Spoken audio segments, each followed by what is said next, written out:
द्वेष न रह जाए। बड़ा खतरनाक है ये राग द्वेष। अगर किसी से राग है तो बड़ा सूक्ष्म होता है राग का धागा, और वो जब हमारे ऊपर संकट आएगी, विपत्ति आएगी, या तो वो धागा दिखाई देता कि अभी वो है ना।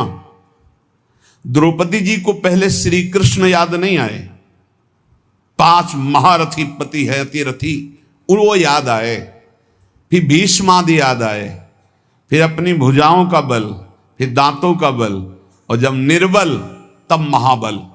सुनेरी मैंने निर्बल के बल राम, महाबल प्रभु श्री कृष्ण का तब जागृत हुआ। ये राग बहुत खतरनाक है, किसी से राग ना करें। यही राग जब प्रियालाल के चरणों में अर्पित हो जाता है तो अनुराग कहलाता है। जब शरीर भोग, शरीर संबंधी, यही बहुत फंसाव वाला जन्म मरण चक्र का मूल यही राग है। और जब इसमें बाधा पड़ती तो द्वेष हो जाता है। द्वेष बहुत खतरनाक है। भजन कर रहे हैं, कई वर्ष पहले किसी ने कुछ कहा, याद आ गया और जलने लगा हृदय। उसकी पूरी सामने झांकी है, भजन कर रहे हैं प्रभु का, और झांकी है उस द्वेष जिससे हुआ है, और हृदय जलने लगा। या कभी वो सामने पड़ गया तो देखकर जल। द्वेष ना होने पावे, अजात शत्रु ते सदा। भक्त अजात शत्रु होता, एक भी पूरा सृष्टि में शत्रु ना होने पावे। तो बोले क्या भक्त से क्रोध लीला नहीं होती? क्या भक्त क्रोध नहीं करता जैसे द्वेषी पुरुष करते हैं? बोले होता है, लेकिन भक्त का द्वेष ऐसा होता है जैसे जल में रकील खींचो, कितने सेकेंड, बस जितने में खींच रही उतने में, इसके बाद नहीं। ऐसा नहीं कि उसके चिंतन में आएगा कि वो बहुत दुष्ट है, ऐसा कभी नहीं आएगा। अगर कभी ऐसा दिखाई दे रहा है तो वैसे जल में जैसे ऐसे, बस ऐसे किया, खत्म। और संसारी पुरुष का द्वेष कैसा होता है? पत्थर की रकील खींच दो तो बनी की बनी, और वो जल की रकील, जल में ऐसे रकील खींचो, 1 सेकेंड में खत्म। ऐसे भक्त का आवेश होता है। कोई धर्म विरुद्ध या इष्ट विरुद्ध या ऐसा तो एकदम वो आवेश दिखाई देगा, लेकिन उसी क्षण वो तत्काल बिल्कुल द्वेष किंचन मात्र नहीं, किंचन मात्र मंगल की भावना नहीं। अगर राग द्वेष है तो फिर वो भक्त कैसा? जीवन में राग द्वेष न रहने पावे, किसी से राग नहीं, किसी से द्वेष नहीं, और किसी भी भोग के प्रति ऐसी प्रचंड ममता कामना ना हो कि प्रियालाल का विस्मरण हो जाए। प्रियालाल का स्मरण करते हुए धर्मयुक्त भोग को जीवन यापन के लिए स्वीकार किया गया है। प्रियालाल का स्मरण चल रहा है और शास्त्र सम्मत धर्मयुक्त भोग है जीवन यापन के लिए, लेकिन शास्त्र विरुद्ध प्रियालाल का विस्मरण करा दे ऐसा भोग भक्तजन स्वीकार नहीं करते, और जो स्वीकार करते हैं वो भक्त नहीं होते। राग द्वेष भक्त के जीवन में नहीं होता, और ऐसी भोग कामना नहीं होती जो भगवत विस्मरण करा दे या शास्त्र विरुद्ध हो। अगर शास्त्र विरुद्ध और भगवत विस्मरण कराने वाली भोग वासना, वो फिर अभी भक्ति रंग नहीं लाई। तीसरा, भजन करते हुए इसी 8वें पंक्ति में 3 बातें। पहला राग द्वेष, दूसरा भोग ममता कामना का जो विषय है वो इष्ट चिंतन और धर्म शास्त्र सम्मत। तीसरा, मद अभिमान नहीं आना चाहिए। भक्ति में भी अभिमान जागृत हो जाता है। सामने वाला ऐसा है, सामने वाला ऐसा है, जहां पर दोष दर्शन होने लगे वहां जान लेना अभिमान आ गया है। बिना गुणाभिमान हुए दूसरे में दोष दर्शन नहीं हो सकता। अभिमान की पहचान दूसरों में दोष दर्शन, अपने में गुण का भाव, गुण का आरोप, अपने में गुण का अभिमान, दूसरे में दोष दर्शन, ये पतन का लक्षण है, सिर्फ पतन का लक्षण। ऐसा हो जाए तो प्रभु के सामने चिल्ला के रो, बचा लो प्रभु बचाओ, अभिमान आ गया। भगवान को अभिमान बिल्कुल पसंद नहीं है। दैन्यता से भगवान प्यार करते हैं और अभिमान से भगवान रोष करते हैं। सुनहु राम कर सहज स्वभाव, जन अभिमान ना राखें काऊ। अभिमान आ गया तो कोई होगी बहुत बड़ी विचित्र भयावनी लीला, इसलिए बचो। जहां अभिमान आवे तो रो प्रभु से, प्रभु दूर कर दो। भयावनी लीला करते हैं फिर वो जब अभिमान आ जाता है। देखो कैसी देवर्षि नारद जी के साथ की, कैसे गरुड़ जी परेशान हो गए। भक्त के हृदय में कभी अभिमान नहीं आना चाहिए। अभिमान की पहचान दूसरों में दोष दर्शन, अपने में गुण का आरोप। इसी 8वें सूत्र में चौथा, चाहे जो कुछ नष्ट हो जाए कभी शोक विषाद नहीं करना, रोना नहीं। भक्त है, परिवार का कोई पधार गया है तो वो कीर्तन कर रहा है, वो रोएगा नहीं। ये रोना केवल मोह ममता का क्षेत्र है और नहीं रोना चाहिए। जब अब गीता जी का पीछे व्याख्या चल रही थी तो जो रोज सुनते हैं उनको याद होगा, रोने वाले के आंसू और नाक लार सब उस जीवात्मा को पीना पड़ता है जो पधार गया है। कभी नहीं रोना चाहिए। उस समय नाम कीर्तन करना चाहिए, भगवत यश गुणगान करना चाहिए, उस जीवात्मा के मंगल के लिए भगवान का नाम जप करके देना चाहिए, रोना नहीं। कुछ भी नष्ट हो जाए, कोई भी मर जाए, शोक विषाद नहीं करना, रोना नहीं। ये भक्ति के मार्ग का विषय। मंजीरा उठाओ, सब मिलके कीर्तन करो और भगवान का यश गान करते हुए उनकी अंतिम यात्रा। भक्तों की तो मृत्यु भी महोत्सव होती है। संसारी लोगों के लिए छाती पीटते हैं लोग, उनके मरे हुए व्यक्ति की छाती में नहीं, ऐसे पीटते हैं, ऐसे पीटते हैं। और जब वो पीट के रो रहे हो घर वाले, तब पूछना कि तुम क्यों रो रहे हो, तब असलियत पता चलती है। वो रो नहीं रहा उसके लिए कि इसलिए रो रहा है, वो अपने लिए रो रहा है कि हम जो चाहा अपने लिए, बस अपनी कामना की पूर्ति के लिए। भक्त को कभी ऐसा नहीं करना। कोई पधार गया बहुत गंभीर, कोई रोए तो डांट देना चाहिए, चुप शांत नहीं रोना। उस जीव को क्यों अब कष्ट देना। अब तो नाम कीर्तन, मान लो 50 लोग आए, 50 लोग नाम कीर्तन करो और फिर उसको भगवान के मार्ग में अग्रसर हो, आगे जहां जीवात्मा जाए उसका अच्छी जगह जन्म हो, उत्तम कुलवान भक्तवानों के घर में जन्म हो, भगवत प्राप्ति हो जाए उसको। ऐसे नाम कीर्तन करके उसको प्रदान करो, तब तो बढ़िया बन जाएगा। ये सब बैठे बैठे वो इधर उधर की बातें उच्चारण करके रोना, ये सब कुछ भी नष्ट हो जाए।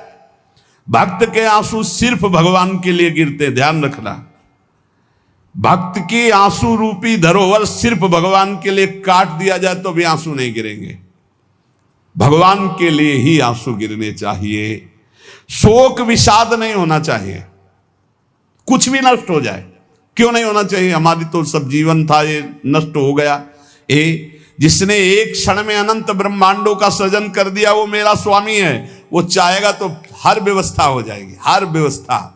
और हम आपसे सच्ची कहते हैं, भक्त का जो कुछ नष्ट होता है अच्छा होने के लिए होता है, पक्का समझना। नामदेव जी की कुटिया में आग लगी तो सब अच्छा ही अच्छा हो गया, नहीं हुआ। कहीं भी कुछ भी, भक्त का अगर कहीं भी कुछ भी हानि होगी, तुम निष्ठा से रहना, सब बढ़िया ही होगा। आप देख लेना, परिणाम में देख लेना। शोक किस बात का। कोई नई व्यवस्था किया है मालिक ने, इसीलिए पुराने को आग लगवा दी है, या पुराना नष्ट हो गया, कोई नई व्यवस्था की। भगवान की ताकत नहीं कि वो अमंगल कर दे। किसी ने कहा हमारा मन भगवान में ना लगा हो और हम फिर भोग लगाएं, सेवा करें तो भगवान स्वीकार कर लेंगे। कहा, वो बड़े कृपालु है। अरे पूरे समय मन नहीं लगा, लेकिन आपने कहीं ना कहीं मन में तो ये बनाया था कि भगवान को हम भोग लगाने जा रहे हैं। इतनी भी ना तो श्रद्धा थी पाई भर, ना कोई भगवान से अपनापन था। स्तनों में जहर लगाया था भगवान को मारने के लिए, और भगवान ने फल दिया यशोदा मैया को जो मिलता है। ऐसे तो हमारे कृपालु भगवान है। तुम दूध का भोग लगाने सही में जा रहे हो, अब मन लगे चाहे न लगे तुम्हें फल तो मिलेगा ही। ये संशय मत करो, हमारे भगवान पर बड़े कृपालु हैं। शोक विषाद का विषय भक्त का नहीं होता। किसी के मर जाने पर, या किसी के नष्ट हो जाने पर, या किसी के छूट जाने पर। अमुक ने हमको छोड़ दिया, बड़ी कृपा की, क्यों, अब हमारा सहयोगी मित्र कौन होगा, भगवान। पक्का समझो, अगर हम किसी से अपनापन करते हैं तो सिर्फ भगवान के भाव से करते हैं। मेरे प्रभु आप इस हृदय मंदिर में बैठे, इसलिए मैं आप, बस और कोई संबंध नहीं, केवल एकमात्र प्रभु ही, वही हैं। उसी रूप कितने हैं लेकिन स्वरूप एक ही है। सब में वही हमारे युगल सरकार विराजमान है। और इसमें पांचवी बात, 8वें सूत्र में पांचवी बात, कभी भय और संदेह न करना। कभी भय न करना, किसी की किसी भी तरह से प्रतिकूलता देने पर डरो मत, तुम्हारे रक्षक भगवान हैं। बोले हमारी तो प्रिया जो है नील कमल हाथ में लिए हुए हैं, अब ना तो तलवार है ना गदा है, कैसे रक्षा करेंगे? तो जो ये सब बड़े बड़े दिव्यास्त्र हैं, जो जानने वाले हैं, तो 19 चरण चिन्ह प्रिया और लाल 19 चरण चिन्ह है। ये चरण चिन्ह अपने भक्त जनों की रक्षा के लिए, इन्हीं में सुदर्शन चक्र, इन्हीं में कौमोदकी गदा, इन्हीं में सब कुछ विराजमान है। भक्त की रक्षा के लिए प्यारी जी के चरण चिन्ह बलवान। वृंदावन दास चाचा जी ने बड़ी महिमा चरण चिन्हों की वर्णन की, कभी अवसर आएगा तो सुनाएंगे। हमें भय नहीं करना और हमें संदेह नहीं करना, पता नहीं भगवान ऐसा करे कि ना करे, पता नहीं प्रिया जो आगे ऐसा संभाले कि ना संभाले, भजन तो करते हैं, पता नहीं भगवत प्राप्ति होगी कि नहीं। अरे इधर भोग भी नहीं भोग रहे हो, इधर भजन भी कर रहे हो, प्रियालाल मिले कि ना मिले, पता नहीं ये भजन सही है कि नहीं सही, इस मंत्र से काम होगा कि नहीं होगा, ये जो नाम कह रहे राधा नाम, इस नाम से होगा कि नहीं होगा। संदेह न करे, संशय न करे। देखो राधा नाम तो वृंदावन में व्याप्त है और हमारे रस ग्रंथों में व्याप्त है। संदेह शब्द नहीं होना चाहिए उपासना में। जो गुरु ने उपासना दी उसमें संदेह नहीं होना चाहिए। और पांचवा, इस 8वें सूत्र में पांचवा, असूया, दूसरों के गुणों में दोष देखना, चुगली करना और ईर्ष्या, इनसे बहुत दूर रहना चाहिए उपासक को। ईर्ष्या बहुत बुरी है। कंचन तजना सहज है, सहज तिया का नेह, मान बड़ाई ईर्ष्या दुर्लभ तजनाए। ईर्ष्या बहुत बुरी है,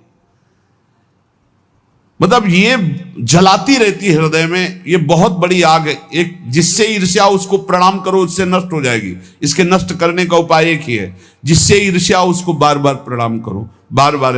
और वो तुम्हें कितना भी कड़ुआ बोले तुम बुरा मत मानना, तो तुम्हारी ईर्ष्या नष्ट हो जाएगी। नहीं, ईर्ष्या बेमतलब जलाती रहती है। और किसी के गुणों में दोष ना देखे, किसी की चुगली ना करे। सुनो, ऐसे से कुछ लोगों का स्वभाव होता है, उनका भोजन ही नहीं पचेगा जब तक दो चार की बुराई नहीं कर लेंगे। सुना तुमने ऐसे से ऐसा नहीं, हमने तो नहीं। अरे मतलब ऐसे गूढ़ विषय की चर्चा मानो ब्रह्म साक्षात्कार करा देंगे। ऐसे लोगों से बचना चाहिए जो दूसरों की निंदा चुगली करते हैं। निंदा चुगली करने वालों को ऐसा लगता है जैसे चक्रवर्ती सम्राट पद में बैठाल दिए जाएंगे, जब दो चार उनको मिल जाए सुनने वाले। फिर जैसे कोई भगवत प्रेमी महात्मा खूब सरस भगवान की चर्चा करे, ऐसे ये द्वेषी जन होते हैं। ये निंदा बहुत संभाल संभाल करके, कहीं भी चूक ना होने पावे, पूरी निंदा। तो ऐसे लोगों से बचे। चुगली करना, दूसरे के गुणों में दोष देखना और ईर्ष्या करना। भगवदानंद का जो तारतम्य वर्णन करते हैं शास्त्र हमारे,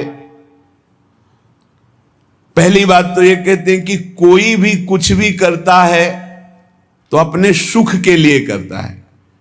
हमें सुख प्राप्त हो इसलिए, वो किसी और के लिए नहीं करता। नावा अरे पत्यु कामाय पति प्रियो भवति, आत्मनस्तु कामाय पति प्रियो भवति। नावा अरे जायायै कामाय जाया प्रिया भवति, आत्मनस्तु कामाय जाया प्रिया भवति। उपनिषद अर्थात वेद ऐसा कहते हैं, यहां परस्पर जो प्रीति है वो अपने सुख के लिए है, कोई किसी के सुख के लिए प्यार नहीं करता।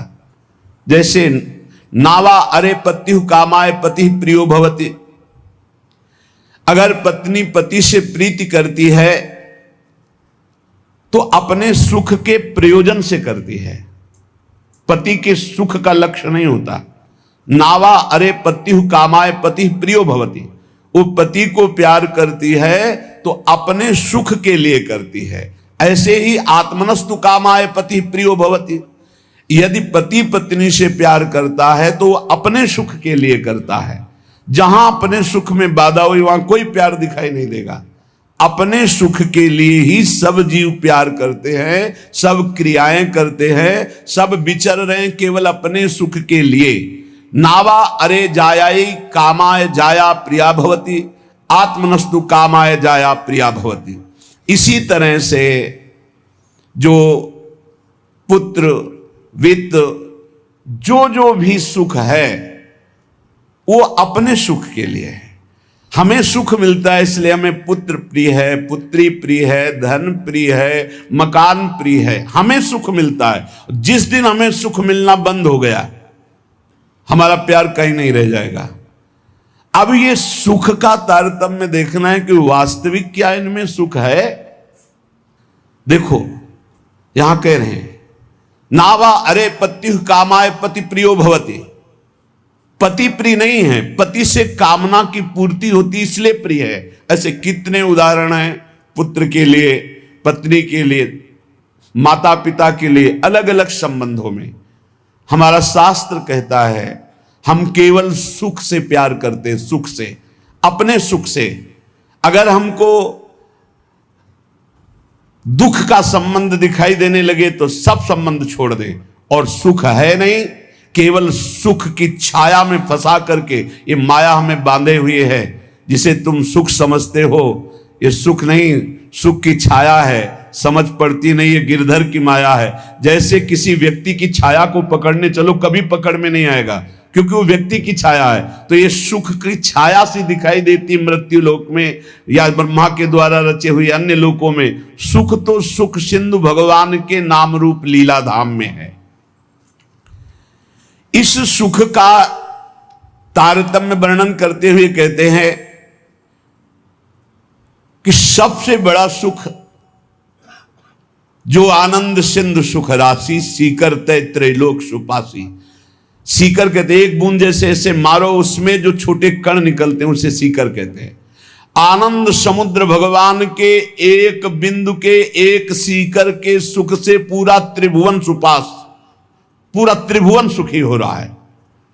जो सुख का आभास भी मिल रहा है वो सच्चिदानंद भगवान है, इसलिए सुख का आभास मिल रहा है। शास्त्र कहता है यदि आनंद की प्राप्ति करनी तो आनंदो ब्रह्मेति व्यजानात् आनंदाद्धेव खल्विमानि भूतानि जायन्ते आनंदेन जातानि जीवन्ति आनंदम प्रयन्त्यभि संविशन्ति। वेद कहता है आनंद से ही हमारी उत्पत्ति हुई है। हम आनंद सिंधु भगवान के अंश हैं, इसलिए सहज सुख राशि, चेतन अमल सहज सुख राशि। आनंद ब्रह्म है, उसी आनंद ब्रह्म से हमारी उत्पत्ति हुई, अर्थात हम उसके अंश हैं। हमारा स्वरूप भी आनंद स्वरूप ही है और आनंद की ही हम खोज कर रहे हैं। आनंद के लिए ही हम कर्म कर रहे हैं, आनंद के लिए ही हमारा जीवन है। पर हम आनंद में प्रविष्ट होना नहीं जाने कि आनंद है कौन सा। हम समझते हैं शरीर में आनंद है, पुरुष शरीर में, स्त्री शरीर में, अमुक धन में, अमुक भोग में, अमुक क्रिया में। आज तक किसी को आनंद नहीं, ग्लानि और पश्चाताप प्राप्त हुआ। आनंदम ब्रह्मणो विद्वान न बिभेति कुतश्चन आनंदो ब्रह्मेति वजानात्। जो परमात्मा है, योगी जन जिसे परमात्मा कहते, ज्ञानी जन जिसे ब्रह्म कहते हैं, भक्त जन जिन्हें भगवान कहते हैं, प्रेमी जन जिन्हें लाडले कहते हैं, वो आनंद स्वरूप हैं, वो सुख समुद्र हैं। भयग्रस्त प्राणी जब तक इनकी शरण में नहीं आएगा तब तक कुछ भी कर ले वो आनंद को प्राप्त नहीं हो सकता। हमारा सब जगने से लेकर सोने तक और बाल्यावस्था से लेकर के वृद्धावस्था तक और जन्मने से लेकर मरने तक एक ही चेष्टा है कि मुझे आनंद मिल जाए, क्योंकि हम आनंद के अंश है, आनंद की खोज कर रहे हैं। यदि तत् सुकृतम रसो वैशः रसम हृवायम लब्ध्वानंदी भवतु। वो परमात्मा स्वयं रूप तत्व रूप है, पूर्ण रस स्वरूप है, और जो इस रस स्वरूप परमात्मा को जान लेता है वो ब्रह्मानंद में डूब जाता है, वो आनंदमय हो जाता है। हम आनंद की खोज कर रहे हैं भोगों में, वो वेद शास्त्र पुराण ऋषि मुनि क्या कह रहे हैं कि आनंद स्वरूप परमात्मा है, और जो उस परमात्मा रस स्वरूप परमात्मा का अनुभव कर लेता है, जान लेता है, वही आनंद को प्राप्त होता है। देखो, आनंद का तारतम्य बतलाते हुए श्रुति कहती है, इस मृत्यु लोक में युवावस्था हो, जवान शरीर हो, श्रेष्ठ आचरण हो, वैदिक सिद्धांतों को जानने वाला हो, अपने इंद्रियों के शासन में कुशल हो, सफल कर्मण्यता हो, शरीर में कोई रोग न हो, बड़ा सुंदर हो, बलवान हो, खूब सुदृढ़ शरीर हो, धन संपत्ति हो, मनमानी भोगानंद प्राप्त करने के लिए सुंदर हर वस्तु उसके पास हो, सुंदर स्त्री, वैभव, हर सब कुछ, इसे कहते हैं एक मानुषानंद मृत्यु लोक का। सुनते जाना, इसे कहते हैं मानुषानंद। और जब कोई उत्तम कर्म करता है, शुभ कर्म करता है, तो उत्तम कर्म करके वो गंधर्व योनि को प्राप्त होता है, उसको मनुष्य गंधर्व कहते हैं। इस मनुष्य गंधर्व को मानुषानंद से 100 गुना बढ़कर आनंद प्राप्त होता है। मानुषानंद समझा? वैदिक सिद्धांत को जानने वाला, युवावस्था, सुंदर शरीर, रोग रहित और अपार धन संपत्ति, सुंदरियां, सब सुख मृत्यु लोक का। कोई सुख ऐसा नहीं कि इसके पास ना हो, उसे कहते हैं मानुषानंद। उस मानुषानंद से उत्तम कर्म करके जो गंधर्व योनि को प्राप्त हुआ, उसे मनुष्य गंधर्व कहते हैं। उस मानुष गंधर्व को मानुषानंद से 100 गुना बढ़कर सुख मिलता है, मानुष गंधर्व को। और उस मनुष्य गंधर्व के आनंद से 100 गुना बढ़कर के देव गंधर्व, जो देवता गंधर्व रूप में ये साधन करके गंधर्व बना, 100 गुना मानुषानंद से बढ़कर, और उस मनुष्य गंधर्व से देव गंधर्व को 100 गुना बढ़कर के ये देव जाति स्वयं प्रकट हुए गंधर्व योनि में। इस आनंद का 100 गुना आनंद बढ़ करके पितृलोक में जो वास करते हैं, पितरों को, उनसे 100 गुना आनंद जो स्मृति शास्त्रोक्त कर्मों का आचरण करके, यज्ञ आदि करके उसके फलस्वरूप देवता बने, उन्हें अजानज देवता कहते हैं। पितरों से 100 गुना आनंद बढ़ करके अजानज देवता को प्राप्त होता है, और अजानज देवता से बढ़कर 100 गुना देवताओं को आनंद प्राप्त होता है, जो देव योनि में सीधे प्रकट हुए हैं। इनका 100 गुना आनंद बढ़ करके वसु को प्राप्त होता है। देवताओं से भी 100 गुना बढ़कर आनंद वसु को, वसु से भी 100 गुना आदित्यों को, नित्य देवता। इनसे आदित्यों से 100 गुना बढ़कर के आनंद इंद्र का। देखो कितना तारतम्य है आनंद का। और इंद्र के आनंद से 100 गुना आनंद बढ़कर के बृहस्पति जी का, बृहस्पति जी के आनंद से 100 गुना आनंद बढ़कर के प्रजापतियों का, दक्ष प्रजापति आदि। ऐसे प्रजापतियों के 100 गुना आनंद बढ़कर के परमेष्ठी पद, ब्रह्मा के पद में। और जिनको ब्रह्मलोक तक कहीं आसक्ति नहीं है, ऐसे जो ब्रह्मनिष्ठ श्रोत्री महापुरुष हैं, उनके उस अखंडानंद का तो वर्णन ही नहीं किया जा सकता, जिसे मोक्ष सुख कहते हैं। इस प्रकार सर्वोपरि हुआ ब्रह्मानंद, जो ब्रह्म सुख परमेष्ठी पद है, उससे भी कई गुना बढ़कर के ब्रह्मानंद है, सर्वोपरि आया ब्रह्मानंद। अब कह रहे हैं, ध्यान से सुनना, ब्रह्मानंदो भवेद देशो चेत परार्ध गुणी कृतः नैति भक्त सुखाम बोधई परमाणु तुलामपि। परार्ध कहते हैं एक के ऊपर 17 शून्य लगावे, एक लिखे और 17 शून्य लगावे तो जो संख्या बनती है उसे परार्ध कहते हैं। अगर ब्रह्मानंद में 1 और 17 शून्य लिख करके गुणा किया जाए, मानुषानंद से 100 गुना 100 गुना 100 गुना 100 गुना ऐसे बढ़ते आए, तो सबसे बड़ा सुख हुआ परमेष्ठी पद ब्रह्मा का, और ब्रह्मा से अनंत गुना बढ़कर सुख हुआ ब्रह्मानंद, मोक्ष सुख। और उसमें परार्ध गुणीकृत 1 लिख करके 17 शून्य लगा करके ब्रह्मानंद में गुणा किया जाए तो प्रिया प्रीतम के प्रेम रस के आगे वो कुछ नहीं है। कह रहे हैं परमाणु तुला में, परमाणु बहुत छोटी वस्तु होती, प्रिया प्रीतम के प्रेम भक्ति के आगे जो सुख मिलता है, उस सुख के आगे ब्रह्मानंद में 1 लिखकर 17 शून्य लगाकर परार्ध का गुणा किया जाए तो जो संख्या आएगी वो प्रेम रस के आगे कुछ नहीं, परमाणु के समान भी नहीं। इतना अपार सुख प्रिया प्रीतम के प्रेम में है। हम प्रिया प्रीतम के प्रेम के उपासक मानुषानंद में ही फेल हो रहे हैं।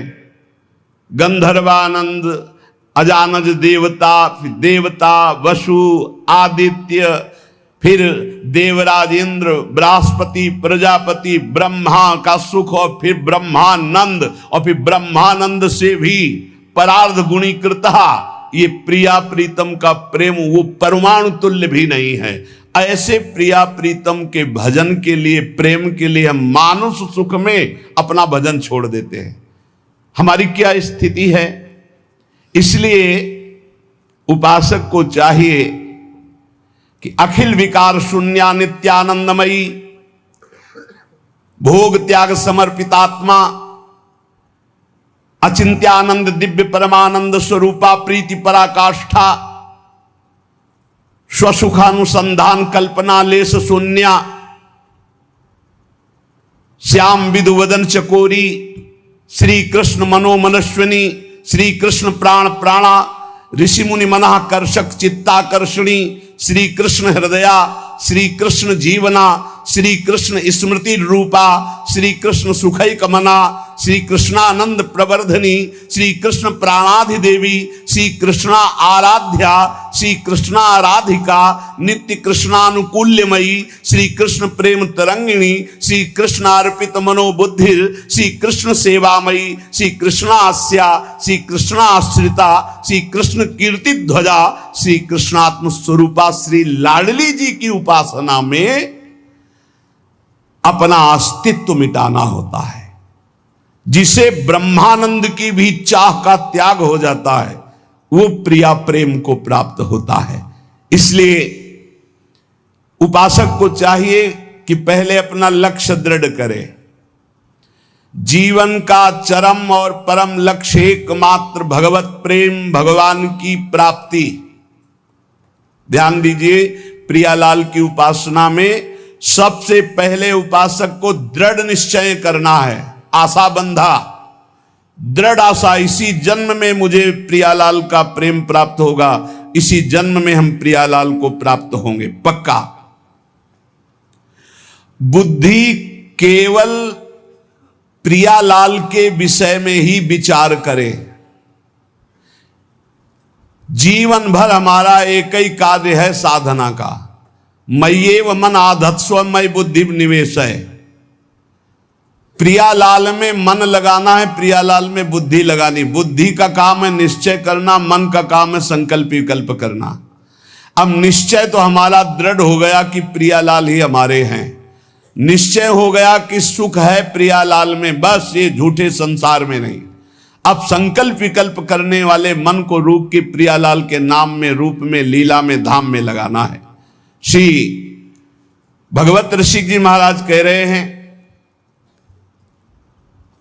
हम शिष्य श्यामा श्याम के गुरु, हम श्यामा श्याम।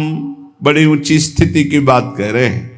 ये तभी होती जब हमारा मन और बुद्धि का निश्चय केवल श्यामा श्याम में है। देखो, ये गुरु शिष्य का संबंध, प्रियालाल से संबंध दृढ़ होने के लिए है। वही श्यामा श्याम अपने स्वरूप का प्रकाश करने के लिए, प्रेम का प्रकाश करने के लिए, मार्ग का ज्ञान कराने के लिए गुरु रूप में विराजमान होते हैं, और कोई दूसरा नहीं।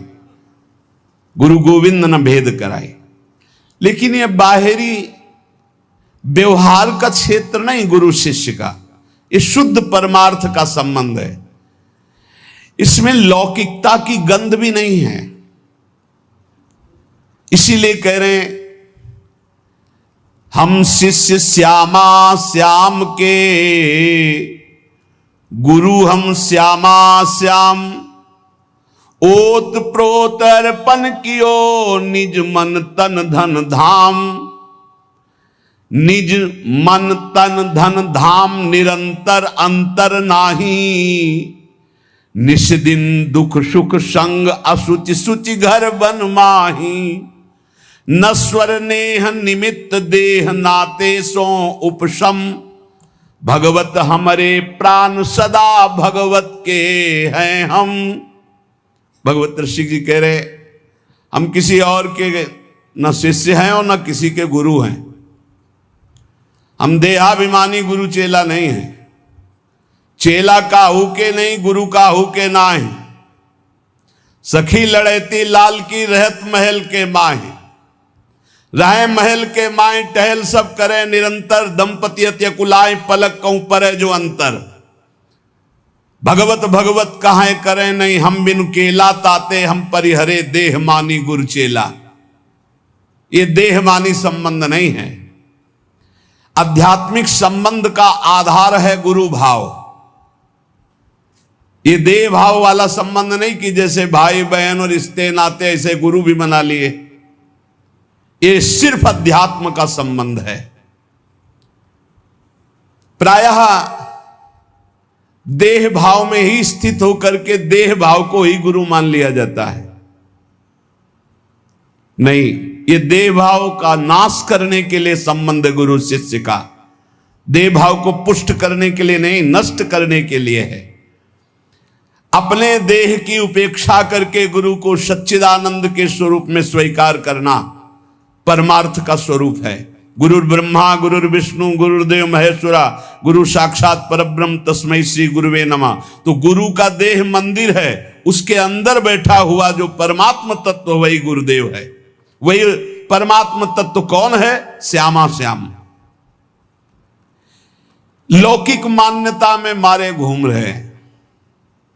भगवत ऋषि जी कहते हैं, हम चेला का हुके नहीं और गुरु का हुके ना ही।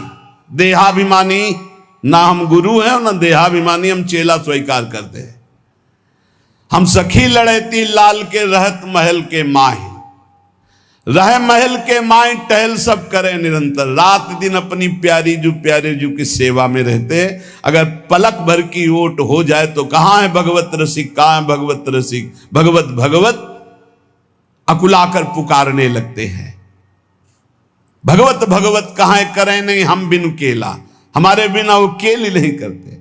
ताते हम परिहरे, देह मानी गुरु चेला। आज जो है संसार में यही फैल रहा है। जैसे और संबंध ऐसे गुरु संबंध बना लिए। गुरु संबंध केवल अध्यात्म के लिए, भगवत प्राप्ति के लिए, ऐसा नहीं। अंधे का हाथ पकड़कर चलने वाला अंधा दोनों कुएं में गिरते, दोनों मार्ग भटक जाते हैं। हमारा गुरु संबंध केवल अध्यात्म के लिए, अध्यात्म भगवत प्राप्ति श्यामा श्याम के लिए। और वहीं देह भाव का विस्मरण करने का सौभाग्य मिलता है गुरु चरणों में। जब उनकी आज्ञा में हम रहते हैं तो हमारा अहम नष्ट हो जाता है। पर किनकी आज्ञा में? जो देह मानी नहीं, जो स्वरूप बोध प्राप्त है, जो शब्द ब्रह्म पार ब्रह्म के अनुभूत महापुरुष हैं, जो प्रियालाल के अनुरागी जन हैं, वो प्रियालाल और उनमें किंचन मात्र भेद नहीं है। इसीलिए हम शिष्य श्यामा श्याम के और गुरु हम श्यामा श्याम। कितनी ऊंची स्थिति। भगवत ऋषि जी कह रहे हैं, हम शिष्य हैं श्यामा कुंज बिहारी के और हम गुरु भी हैं श्यामा श्याम के। ये श्यामा श्याम के गुरु हैं। इसको अगर हम व्यवहार धारा में देखते हैं तो जब चिद चिद लक्षणम सर्वम राधा कृष्णमयम जगत, तो अगर कोई सामने शिष्य भाव से बैठा है तो प्रभु ही तो है और कोई दूसरा थोड़ी है। यहां प्रभु है तो सामने भी प्रभु है। व्यवहार देश और नवनिवृत्त निकुंज देश में सखी जो आज्ञा करती है वही प्रिया प्रीतम। कैसी आज्ञा? सखियन के उर ऐसी आई, उनके हृदय में आई कि चलो ब्याह विनोद रचे सुख, तो ब्याह के लिए तैयार हो गई हो। चलो हिंडोला पड़ा हुआ है, सरकार पधारो, झूलो झूल ले। जैसा सखी आदेश करती वैसे प्रिया प्रीतम की जैसी रुचि वैसे सखी की इच्छा। सखी स्वरूप से जैसी आज्ञा करते श्यामा कुंज बिहारी वैसे ही करते जैसा निर्देश देती सहचरी। इसीलिए कह रहे हैं गुरु हम श्यामा श्याम के, हम शिष्य हैं श्यामा श्याम के, हम गुरु भी हैं श्यामा श्याम के। बड़ी ऊंची स्थिति। उरोत प्रोत अर्पण कियो निज मन तन धन धाम। ऐसी स्थिति कैसे आई? अपना तन मन धन सब कुछ अर्पण कर दिया श्यामा श्याम के। तब समझ में आया कि गुरुदेव श्यामा श्याम, श्यामा श्याम गुरुदेव, दूसरा नहीं है। गुरुदेव ही श्यामा श्याम है, श्यामा श्याम ही गुरुदेव हैं। और श्यामा श्याम की जब इस प्रकार समर्पण वृत्ति आई तो भावे मुहि जोई सोई सोई करें प्यारे। ये है हम गुरु श्यामा श्याम के। पहली पंक्ति में हम शिष्य श्यामा श्याम के, जोई जोई प्यारो करे सोई मोई भावे। और दूसरी पंक्ति भावे मोहि जोई सोई सोई करें प्यारे। भावे मोहि जोई सोई सोई करें प्यारे, ये है गुरु हम श्यामा श्याम के। जैसा हमें भाता वैसे हमारे प्यारे युगल सरकार करते हैं।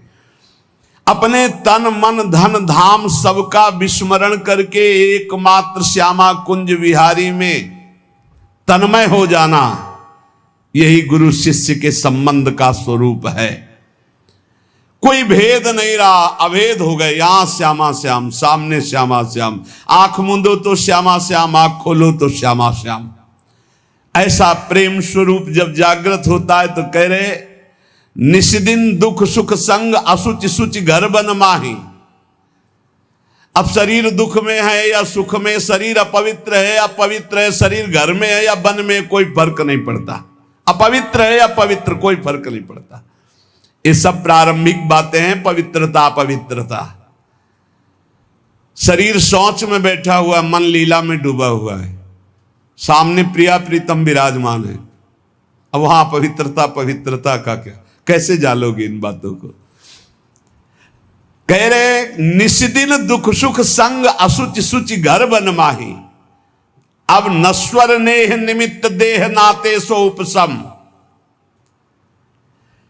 ये नश्वर आसक्ति का कारण जो शरीर धर्म है, शरीर संबंध है, शरीर भोग है, इनका जो पूर्ण रूप से त्याग कर देता है वही इस स्थिति को प्राप्त होता है। अब हमारे श्यामा कुंज बिहारी प्राण धन सर्वस्व है, सर्वस्व है। वही हमारे शिष्य हैं, वही हमारे गुरु हैं, वही हमारे जीवन है, वही हमारे प्राण हैं।